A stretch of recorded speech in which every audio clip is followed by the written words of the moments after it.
말씀을 우리 이제 요한복음 12장 12절부터 19절까지입니다. 제가 공독합니다. 그 이튿날에는 명절에 온 큰 무리가 예수께서 예루살렘으로 오신다는 것을 듣고 종려나무를 가지고 맞으러 나가 외치되 호산나 찬송하리로다. 주의 이름으로 오시느니 곧 이스라엘의 왕이시여 하더라. 예수는 한 어린 나귀를 보고 타시니 이는 기록된 바 시온에 따라 두려워하지 말라. 보라, 너의 왕이 나귀 새끼를 타고 오신다 함과 같더라. 제자들은 처음에 이 일을 깨닫지 못하였다가 예수께서 영광을 얻으신 후에야 이것이 예수께 대하여 기록된 것인가 사람들이 예수께 이같이 한 것임이 생각났더라. 나사로를 무덤에서 불러내어 죽은 자 가운데 살리실 때 함께 있던 무리가 증언한지라. 이에 무리가 예수를 맞으면 이 표적 행하심을 들었음이로라. 바리새인이 서로 말하되 볼지어다, 너희 하는 일이 쓸데없다. 보라, 온 세상이 그를 따르는도다 하니라. 아멘. 예루살렘 입성, 이런 제목으로 함께 말씀을 살펴보면서 은혜 받으려고 합니다. 우선 본문 얘기 들어가기 전에 이런 얘기부터 한번 잠깐 살펴보려고 합니다. 우리가 이제 그 성경을 좀 관심 읽어보신 분들은 아마 많이 보셨을 것이고 느끼셨을 겁니다. 그게 뭐냐면 우리 예수님은 한 군데 계시는 분이 아니었어요. 정말 우리 예수님은 참 많이 다니셨습니다. 하여튼 성경을 보면 예수님은 끊임없이 이제 다니셨습니다. 제가 예수님께서 여행한 것을 이제 여기는 두 차례로, 근데 사실 두 차례만 다니는데 크게 두 차례는 나눠서 1차로 다니셨던 빨간 줄로, 그 다음에 두 번째 다니신 여행 경로는 파란 줄로 이렇게 표시를 해놔. 여기 지금 제가 마우스에 왔다 갔다 하는데 여기 지금 갈릴리 여기가 이제 예수님의 그 어떤 일하시는 중심지였죠. 생활을 거기서 많이 하셨고요. 그래서 이제 이 빨간 줄을 따라 이렇게 쭉 오셔갖고 밑에까지 사해바다가요. 여기 하여튼 거기까지 쭉 내려왔다가 다시 쭉 올라가셔갖고 다시 갈릴리로, 그리고 이제 다시 이제 갈릴리 사역하셔서 다시 이렇게 와서 예루살렘으로 가셨고 예루살렘에서 죽으신 얘기까지 이제 기록 이렇게 지도로 편집되어 있습니다. 하여튼 예수님은 많이 다니셨어요. 근데 예수님이 그 첫 사역 거의 갈릴리에서 시작하잖아요. 갈릴리 이제 그 바다 주변 다니면서 네 제자를 부르시면서 시작하잖아요. 이제 그리고 나서 이제 갈릴리를 중심으로 해서 그다음 뭐 사마리아라든지 또 뭐 여러 이제 지역을 다니시죠. 시돈 같은 데도 가시고 또 마지막 사역은 예수님께서 예루살렘에서 마치시게 됩니다. 어쨌든 예수님께서 갈릴리에서 사역을 시작하시고 여행을 하다가 여행하시면서 각 지역을 다니셨고, 그리고 결론적으로 예루살렘에 들어가십니다. 그래서 오늘 얘기가 이제 예루살렘에 들어가는데, 사실 예수님께서 예루살렘에 들어가는 건 한 번만이 아니에요. 몇 차례 들어가십니다. 그러니까 이제 어릴 때 12살 때 들어가시고 또 공생애기간에 들어가시고, 그 다음에 성경엔 기록이 안 돼 있지만 그 이스라엘 백성들의 어떤 그 사람들의 전통이나 신앙관, 그 어떤 신앙적 풍습을 빌린다고 한다면 12살 이후에는 예수님께서 매년 1년에 3번은 예루살렘에 가셨을 겁니다. 왜냐하면 그들 3차에 걸쳐서 하나님 앞에 성전에 나와서 하나님 앞에 얼굴 배우라고 하는 그런 말씀이 있잖아요. 구약 성경에. 그러니까 예수님도 하나님의 아들이시지만 하나님의 말씀 철저히 준행하시는 분이기 때문에 제가 이제 뭐 이건 성경에 기록은 없습니다. 왜냐하면 예수님의 생애를 다 기록한 게 아니니까. 그런데 이렇게 우리가 그 이스라엘 풍습에 예수님의 어떤 그 신앙생활의 원칙을 보면 아마 예수님은 12살 이후에는 1년에 한 3차례 정도는 꼭 예루살렘에 들어갔을 것이라고 판단되어집니다. 그러나 이제 성경에는 한 2-3차례 이렇게 예루살렘에 올라가는 기록들이 있어요. 자, 그러면 이제 예수님께서 왜 십자가 예루살렘에 가셨냐면, 특별히 지금 오늘 얘기는 이제 거의 마지막은 아니죠. 승천하시기 직전에 또 계셨으니까. 근데 거의 그 사역 끝날 시기에 이제 예루살렘에 갔는데, 여기 왜 가느냐면 제가 자막에 미리 올려드린 대로 십자가에 죽으러 가셨죠. 여러분, 저는 이것도 참 예수님이니까 할 수 있는 것 같아요. 우리 같으면 어디 갈 때 죽으러 가는 사람 없잖아요. 다 성공하러 가고 다 잘 내려가고 다 자기가 바라는 꿈과 목표를 이루기 위해서 가지 죽으러 가는 분은 없어요. 목사님들도 사실은 그 사역할 때 죽을 각오를 하고 하긴 해야 되는데 그럼에도 불구하고 어느 지역 목회에서 목회하러 가서 죽으러 목회하는 사람도 없습니다. 다 목회해서 나름대로 보람과 성과를 거두기 위해서 또 목사님들마다 개인적으로 목회는 꿈이 있거든요. 그거 성취하러 가지 죽으러 가는 분은 없어요. 근데 예수님은 죽으러 가셨습니다. 왜 죽으셔야 되냐? 결국 제가 이제 우리가 잘 아는 대로 우리를 구원하기 위한 하나님의 구원의 역사를 완성하기 위해서 가신 거예요. 주님이 십자가에 달려 죽으셔야 되니까 그게 완성되니까 십자가에 달려 죽으셔야 하나님의 구원의 역사가 완성되지. 그걸 우리가 구속사라고 합니다. 또 주님이 죽으시고 하나님의 구원의 역사가 완성되어져야 하나님의 뜻이 이루어집니다. 그러니까 그런 면에서 보면 예수님께서 이제 오늘 얘기는 그 종료주일에 낙입하고 예루살렘에 들어가신 건데 그 목적은 뭐 여러 가지 세부적으로 찾아보면 더 많이 있지만 큰 틀에서 볼 때 세 가지 목적 때문에 예수님이 예루살렘에 가셨다는 거죠. 첫째는 십자가를 죽으러 가셨고, 두 번째는 그것 중에서 인류를 구원하고자 하는, 특별히 저와 여러분들 구원하고자 하는 구원의 역사를 완성하기 위해서, 또 그것 중에서 모든 인간을 한 사람도 빠짐없이 구원하려고 하는 하나님의 뜻을 이루기 위해서 예루살렘에 가셨다라는 것이죠.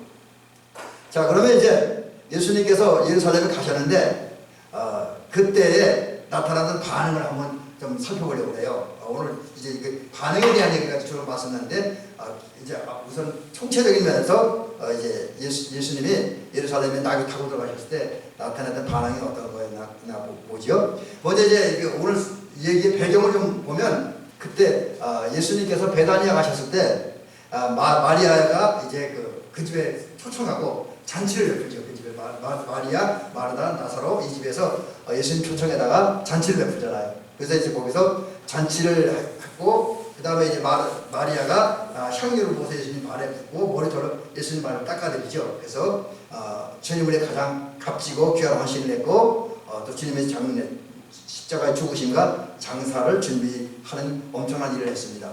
그런 이제 일이 있은 다음에 예수님께서 베다니아에 있는 마리아의 집에서 나오십니다. 그리고 나서 이제 여행을 계속하시죠. 예루살렘을 가는데 그때 예루살렘에서 어떤 상황이 있냐면 6월절이 다가오는 거예요. 여러분 6월절도 제가 지난번에 말씀드렸잖아요. 이스라엘 백성들이 애굽에서 하나님의 은혜를 출애굽하는, 출애굽은 단순히 이스라엘인들이 애굽에 탈출했다는 거기에 의미가 있는 것이 아니라 출애굽의 진정한 의미는 그거예요. 하나님께서 이스라엘 백성들에게 구원, 해방과 자유와 소망을 줬다는 그런 신앙적 의미를 가지고 있는 절기죠. 근데 그런 6월절을 준비하는 기간에 예수님께서 예루살렘에 올라가셨습니다. 그리고 이제 성전에 가서 여러 가지 일들을 하게 되죠. 뭐 성전 장관하는 그런 일을 합니다. 어쨌든 예수님께서 이제 그 종료주일에 예수님께서 예루살렘에 들어가신 것은 당신이 십자가에 죽을 때가 됐다는 걸 아셨기 때문에. 그러니까 예수님은 그런 거 보면 당신이 나타나셔야 될 때, 사셔야 할 때, 일해야 할 때, 죽으실 때, 또 부활하실 때에 대한 그것을 정확히 알고 계셨다는 거죠. 참 대단한 거죠. 우리 인생들은 당장 내일 일, 또 5분 후에 10분 후에 벌어질 일도 모르잖아요. 어떤 일이 벌어질지 모르잖아요. 근데 예수님은 당신이 나타나셔야 할 때, 또 숨으셔야 할 때, 또 십자가 달려 죽으셔야 할 때, 부활해야 할 때 이걸 다 하셨으니까 대단한 거잖아요. 이게 하나님의 아들이기 때문에 그게 가능하다라고 하는 거죠. 하나님의 아들이신 주님께서 당신 십자가에 달려 죽으실 때가 됐다는 것을 이제 직감하시고 느끼시고 그 계획대로 십자가에 달려 죽으시기 위해서 예루살렘에 올라가십니다. 그런데 그 예수님께서 예루살렘에 올라갈 때 그때 그 예수님의 예루살렘 들어가는 것을 보고 함께 공감했던 분들 여러 사람들이 있습니다. 이제 대표적으로 세 부류의 사람들인데 제자들과 바리새인들, 그 다음에 군중들. 근데 이들이 예수님이 예루살렘에 올라오는 걸 봤고 들어오는 걸 봤어요. 그리고 막 환영을 합니다. 근데 문제는 이들 가운데에 군중들이랑 수없이 많은 사람이 있죠. 예수님께서 왜 예루살렘에 들어오는가? 의도. 또 예수님께서 예루살렘에 들어와서 어떤 일을 하시려는가에 대한 예수님의 계획을 아는 사람들은 아무도 없었습니다. 뭐 바리새인이나 군중들이는 그거 다 손치더라도 뭐 원래 여러분 우리가 잘 알다시피 바리새인들은 예수님을 안 믿는 사람들, 예수님 핍박한 사람들이니까 그럴 수 있잖아요. 군중들은 뭐 그냥 왔다 갔다 바람처럼 이리 왔다 저리 왔다 하는 그런 사람이니까 군중들도 이해가 가요. 근데 문제는 제자들이죠. 제자들은 예수님과 함께 3년 동안 함께하면서 예수님이 하시는 일들을 보았고, 예수님의 삶을 지켜보았고, 예수님의 말씀을 들었고, 예수님 놀라운 기적과 역사를 경험했고, 또 이제 다른 군중들과는 달리 그 하늘의 복음에 대해서 더 깊은 가르침을 받았잖아요. 그리고 이제 조금 다시 나오겠습니다만, 예수님께서 장차 당신이 당할 일을 곧 십자가에 죽으시고 부활하신 것을 몇 차례 거쳐 말씀하십니다. 그런데도 지금 제자들은 예수님을 모시고 예루살렘에 같이 가긴 가요. 근데 왜 가는지, 무엇하러 가는지, 또 거기서 어떤 일이 생길지를 모른단 말입니다. 참 어떻게 보면 답답한 노릇입니다. 왜 그러냐면 제자들도 또 바리새인들도 군중도 그럴 수밖에 없어요. 제자들은 우리가 잘 아는 대로 정치적인 목적을 가지고 어떤 세속적인 출세, 권력 잡는 것, 여기에 관심을 한 자리 차지하고자 하는 그런 욕망을 가지고 이제 예수님 따라다녔잖아요. 그래서 제가 뭐라 하냐면 자기 중심의 생각에 빠져있다. 주님 편에서 생각하는 것이 아니라 자기 입장에서 자기 명예와 권력, 자기 어떤 그 자리 차지하는 것, 뭐 어떤 자기 이권과 관계되는 것, 자기 욕망 성취, 여기에만 관심을 집중하고 예수님을 따라다니려 보니까 예수님은 모르는 거예요. 예수님의 마음의 생각도 모르는 거죠. 또 바리새인들은 이들은 예수님을 찾아다니고 지켜보고 감시를 했잖아요. 왜 그래요? 예수님이 통해서 예수님의 말씀과 사역을 통해서 하나님의 뜻을 발견하고자 아니라 예수님에게서 뭔가 좀 꼬투리를 찾아내서 예수님 죽이려고 하는 목적을 가지고 찾아다니잖아요. 군중들은 뭐 그때 자기들 필요한 욕구를 충족시키기 위해서 찾아다니고, 그러다 보니까 예수님을 같이 있고 예수님이 하시는 일들을 보는데도 그 예수님을 모르는 거예요. 그래서 이 사실은 우리들에게 굉장히 중요한 교훈을 주죠. 우리가 아무리 교회를 많이 오래 다니고 나름대로 신앙생활을 한다고 해도 우리가 나 중심의 생각을 하고 나 중심의 삶을 산다고 한다면 예수님을 알 수가 없어요. 진정 예수님이 하고자 하는 일, 예수님의 마음, 예수님의 생각, 예수님의 뜻을 깨달을 수가 없습니다. 느낄 수가 없어요.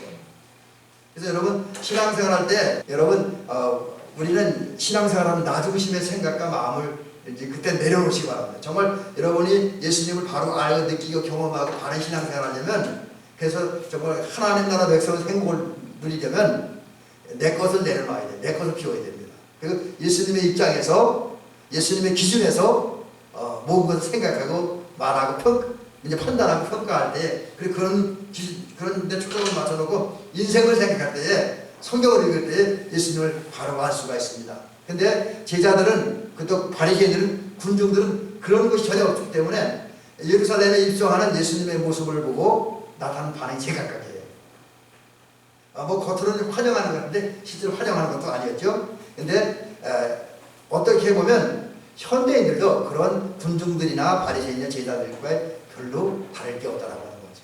그래서 우리가 잘 알다시피 어떤 사람들은 교회 나오는데 교회를 신앙생활하기 위해서 나오는 것이 아니라 자기 어떤 나름대로 욕망을 성취하기 위해서. 그래서 우리는 그런 식으로 살아서는 안 되는데, 안타깝게도 많은 현대인들이 제자들이나 군중들처럼 자기 기준에서 생각하면서 신앙생활하는 그런 분들이 있다라고 하는 거죠. 우리 이러지 않기를 주의 이름으로 간절히 부탁을 드립니다.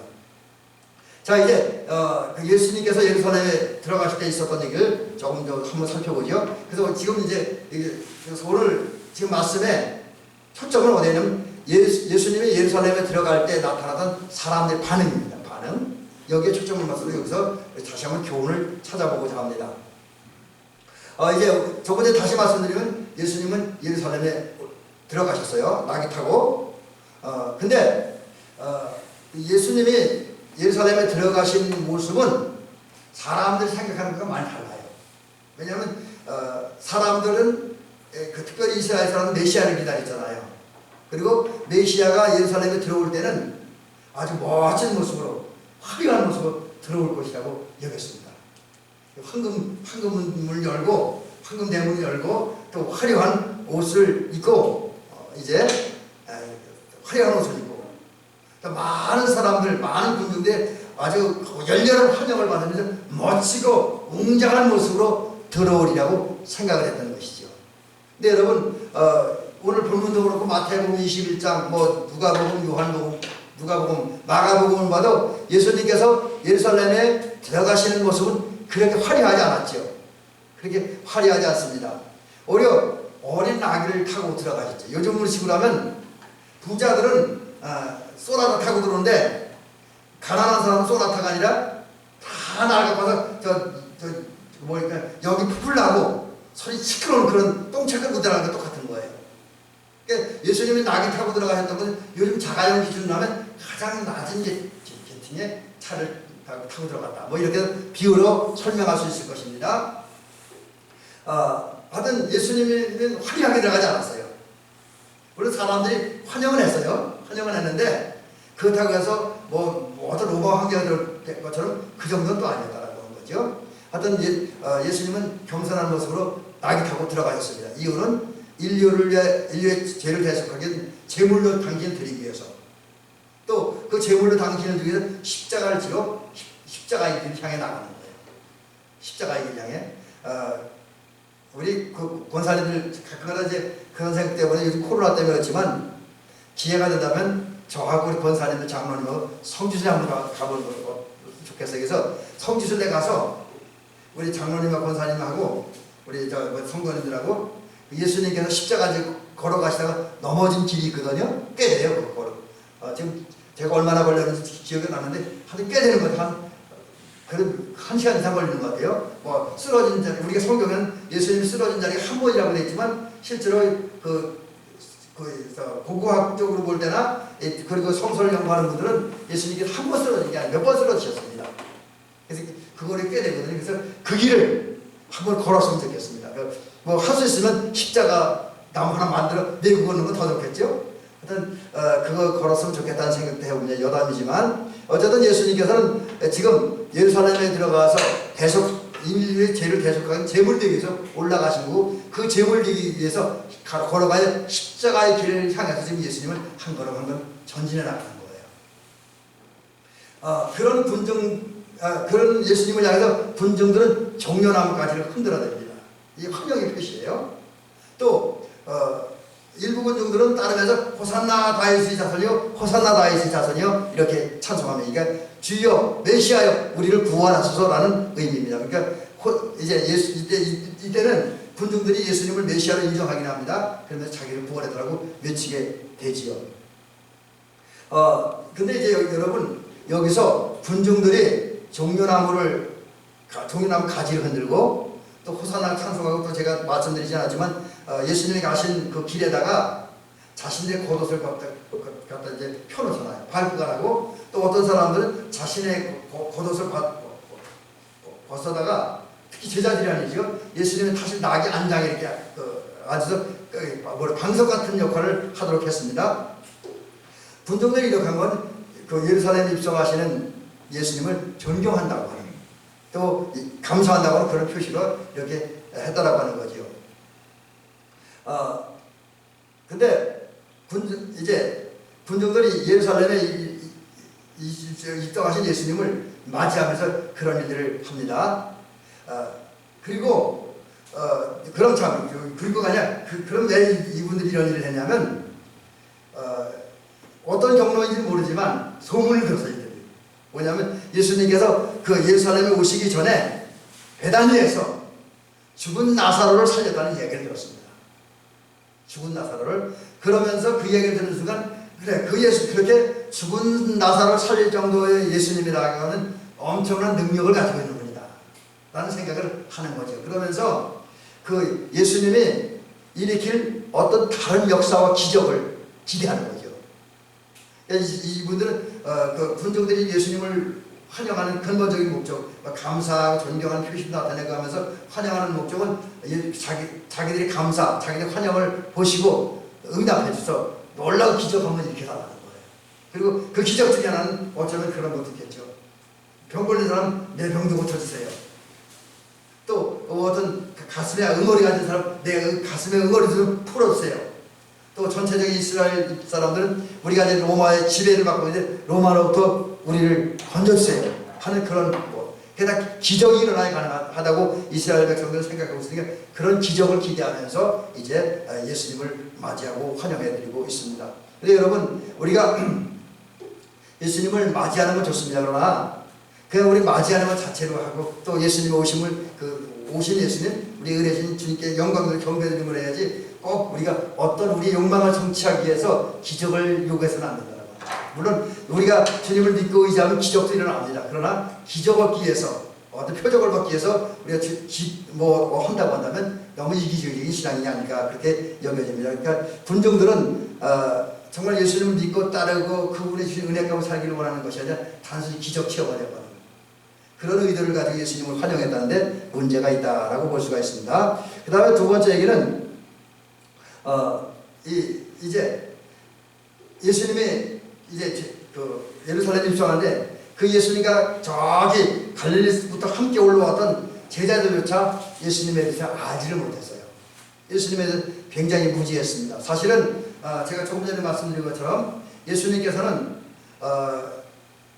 한 3차례 또는 4차례에 걸쳐서 당신이 예루살렘에 올라가고 예루살렘에서 이제 버림받아요. 곧 이제 모든 종교 지도자들 서기관이나 제사장이나 바리새인들 또 로마 정치인들에 의해서 고난당하는 것, 십자가에 달려 죽으신 것을 말씀하셨습니다. 그리고 부활한다고 하는 것을 말씀하셨죠. 제가 여기 여러 차례로 했는데 제가 여기 성경을 지금 기억나는 한 4차례 정도 이런 말씀을 하셨죠. 근데 문제는 주님은 진지한 자세로 이 말씀을 하셨는데 제자들은 그 말씀에 별로 기울이지 않았어요. 관심을 두지 않았습니다. 오히려 딴청부리죠. 그래서 딴청부리는 모습이 나타나는데 예를 들면 베드로는 거칠게 항의하죠.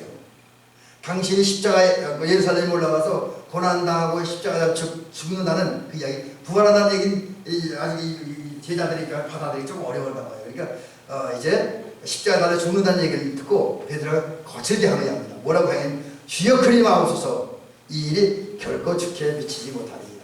한마디로 십자가에 달려 죽으셔도 안 되고 죽지 말아라는 그런 이야기죠. 하나님의 뜻을 모르기 때문에 하나님의 계획을 모르기 때문에 베드로가 지금 엉뚱한 소리 하는 거죠. 또 야고보와 요한은 예루살렘을 향해 올라가는 중에 그런 얘기 하잖아요.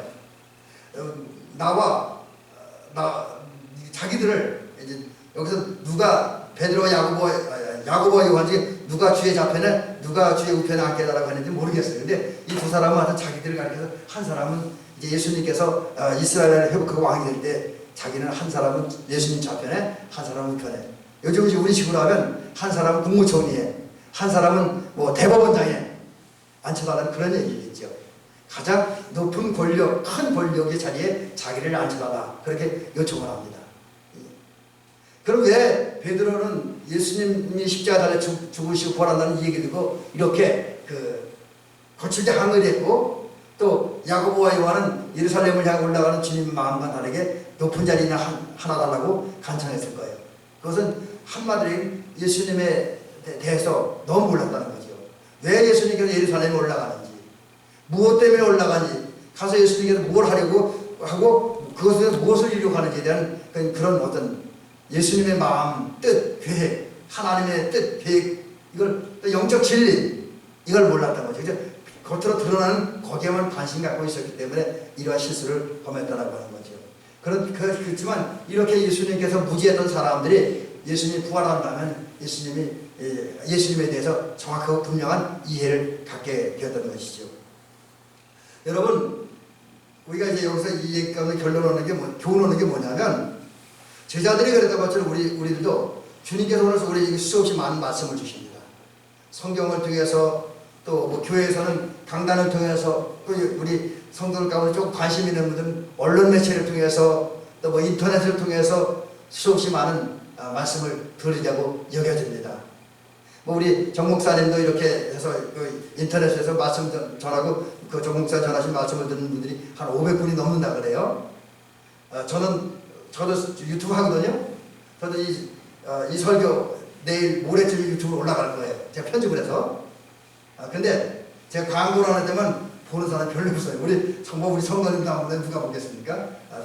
근데 가끔가다 이제 제 친구 목사님들이 와서 이렇게 보고 좋았다고 뭐 이렇게 댓글을 달아주는 분도 있긴 하더라고요. 근데 이렇게 다양한 수는 말씀이 전해지는데 그 말씀을 주의를 기울이지 않고 집중하지 않고 자세히 듣지 않고 관심을 갖지 않는다고 한다면 또 신앙생활하고 교회를 나오면서도 주님의 마음이 주님의 뜻이가 아니라 자신의 생각에 치중하고 자신의 생각에 따라 신앙생활하고 어떤 인간적인 욕심에 묻혀갖고 신앙생활한다고 한다면 아무리 교회를 오래 나와도 예수님을 알 수가 없어요. 예수님이 하시는 일들, 예수님의 사명, 예수님의 계획, 또 우리를 예수님의 은혜를 알 수가 없고 느낄 수도 없습니다. 자, 그렇다고 한다면 우리는 제자들과 실수를 범하지 않기 위해서 이제 한 가지 해야 될 일이라고 한다면 여러분 성경을 많이 읽으십시오.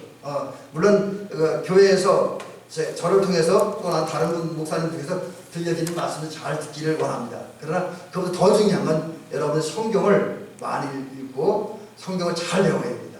하나님의 말씀을 잘 듣고 잘 배우고 많이 읽고 많이 기억한 다음에 그 말씀을 따라 살 때, 나를 내려놓고 말씀을 따라 살 때에 우리는 예수님을 바로 알 수 있어요. 은혜를 깊이 체험할 수가 있습니다. 이제 말씀을 잘 배우고 따름으로 기쁜 은혜를 체험할 수 있기를 주의 이름을 간절히 부탁을 드립니다. 자, 이제 마지막 얘기 하나 하고 오늘 결론에 말씀드리도록 합니다. 이제 바리새인들의 입장에서 생각을 해봅니다.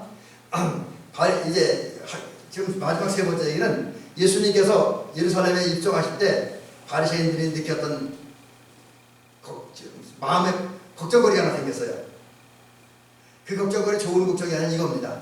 예수님을 죽이지 못할 거면 어떻게 하나 걱정을 하게 됐어요.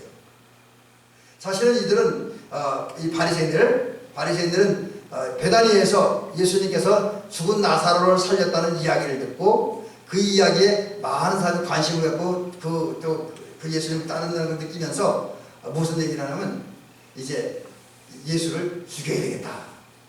이제 예수를 죽여야 우리 자리가 보존되고 우리 명예가 보존되고 그 자존심을 찾을 수 있을 것이다 라는 생각을 하면서 예수님을 죽이려고 하는 음모를 꾸미게 되어집니다.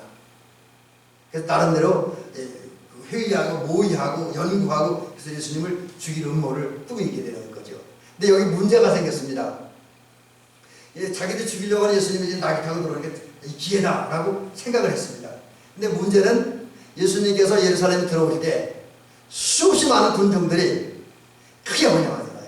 아까 말씀드린 것처럼 종려나무 가지를 흔들고 어떤 사람은 자기 겉옷을 벗어서 예수님이 걸어가는 길거리에 깔아드리고 또 뭐 호산나 다윗의 자손의 찬송하리라 하는 막 노래를 부르면서 예수님을 환영합니다.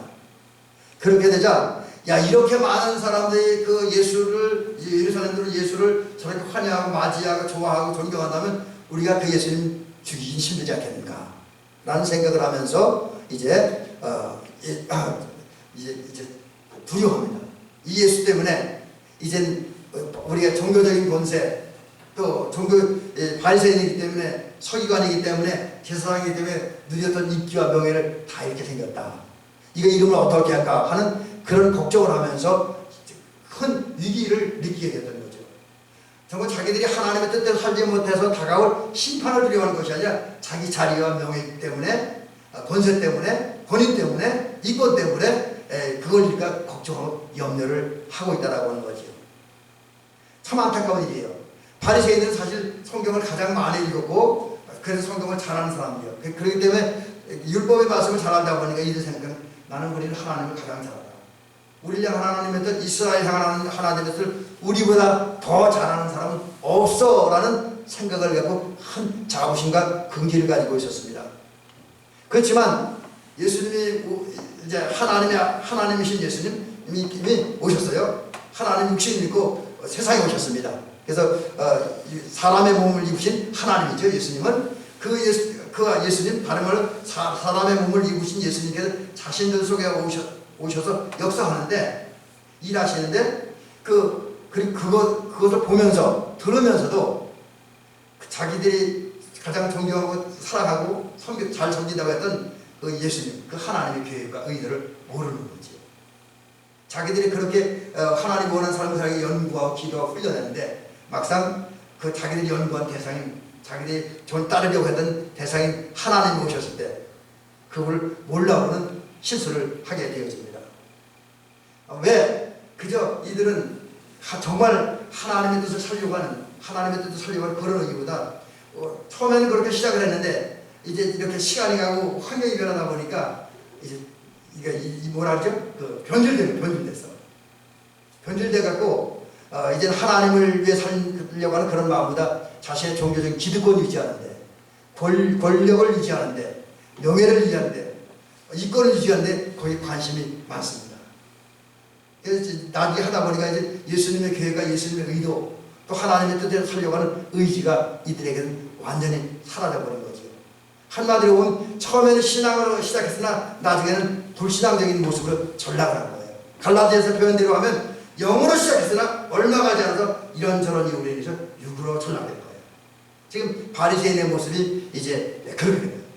그래서 그런 상태에 빠지다 보니까 오히려 은혜로우신 예수님, 사랑이 많으신 예수님께서 역사하시는데 그 예수님은 은혜와 평강을 얻는 것이 아니라, 행복을 얻는 것이 아니라 잘못된 신앙을 갖고 있다 보니까 거기서는 잘못된 사상과 잘못된 삶의 목표를 갖고 있다 보니까 이제 불안한 공포 속에서 살아가게 된다고 하는 거지요.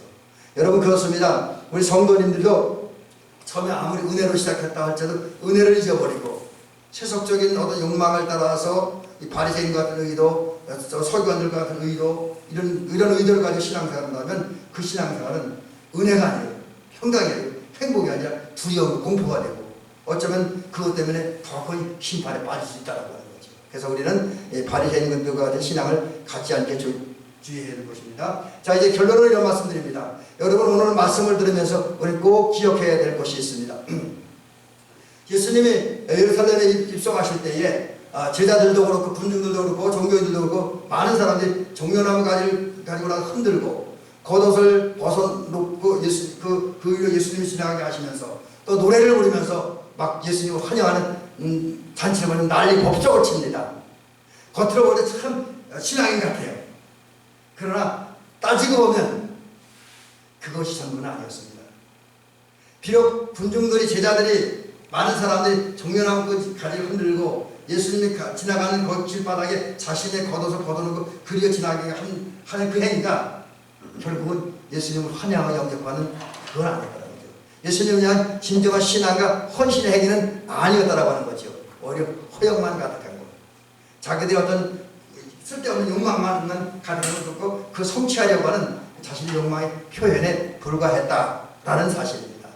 여러분, 이 얘기는 오늘 저와 여러분들이 교회에서나 교회 밖에서 우리가 어떤 그렇다고 어떤 멋있는 행위를 하고 노래를 부르고 어떤 행사를 하고 그런다고 해서 그게 진짜 주님을 위한 것, 주님을 기쁘게 해드리는 것, 주님 앞에 바른 신앙생활하는 것은 아니라는 사실입니다. 제자들이 참 잘못된 일을 했는데 그러나 주님은 사람들을 그렇게 실수하는데도 불구하고 역사하셨어요. 그래서 그 사람들의 실수 중에서 계속 실수 중에도 역사하심으로 결국은 하나님의 뜻이 성취되는 거룩한 길을 가셨습니다. 그러니까 잘못된 모습으로 이렇게 행동할지라도 그건 주님은 묵묵히 당신의 길을 걸어가셨죠. 십자가 향해 나가셨고 결국 십자가에 달려 죽으셨습니다. 하나님의 계획대로 사셨고 하나님의 계획을 이루었습니다. 그 결과 저와 여러분은 구원받고 이 땅에 하나님의 뜻은 이루어지게 되었던 것이죠. 이 사실을 기억하면서 여러분, 오늘 우리가 실수해도 하나님은 역사하신다라는 것은 분명합니다. 사람들이 실수해도 하나님은 역사하십니다. 그러나 우리가 그렇다고 할지라도 우리가 제사장같이 또 제자들과 같이 또 이런 군중들 같이 그런 모습으로 주 앞에 서서는 안 된다는 것이죠. 오히려 저와 여러분들은 정말 주님 앞에 나올 때 주님에 대한 깊은 관심을 가지고 기도하면서 말씀 보면서 또 묵상하는 가운데 주님의 마음을, 주님의 생각을 정확히 이해하는 우리가 될 줄로 믿습니다. 그리고 또 이제 종교인들처럼 어떤 자기의 욕망 성취의 대상으로 예수님을 생각하지 말고 우리는 내 욕망과 내 어떤 그런 이론을, 내 편견들은 주님 앞에 내려놓고 주님이 원하는 그 길을 가고 주님이 하신 일들을 바로 함으로써 주님을 바로 알아가는 저와 여러분 되시기 바랍니다. 그러기 위해서 마지막 결론으로 지금 나는 주님 앞에 서 있는데 어떤 모습으로 서 있는가? 내가 정말 오랜 동안 신앙생활을 했는데 쓸데없는 일 관심을 가짐으로 인해서 주님에 대해서 무지하진 않는가? 또 내가 오늘 살면서 이렇게 예배를 드리고 어떤 신앙적 행위를 하긴 하는데 오직 내 욕망 성취를 위해서 함으로써 주님의 마음과는 거리가 멀게 살고 있지 않은가 한번 돌아봐야 될 것입니다. 그런 가운데 잘된 것이 있다면 더 발전시키고 혹시 아쉬운 것이나 잘못된 것이면 돌이키고 회개하고 이제 그를 위해 말씀을 잘 듣고 따르고 그리고 기도 많이 하면서 주님을 바로 알고 또 주님을 바로 아는 가운데 주님이 원하는 삶을 잘 살아서 정말 주님을 기쁘게 해드리고 우리도 하나님 나라의 아름다운 이름을 남길 수 있는 저와 여러분들 되시기를 주의 이름으로 축원합니다.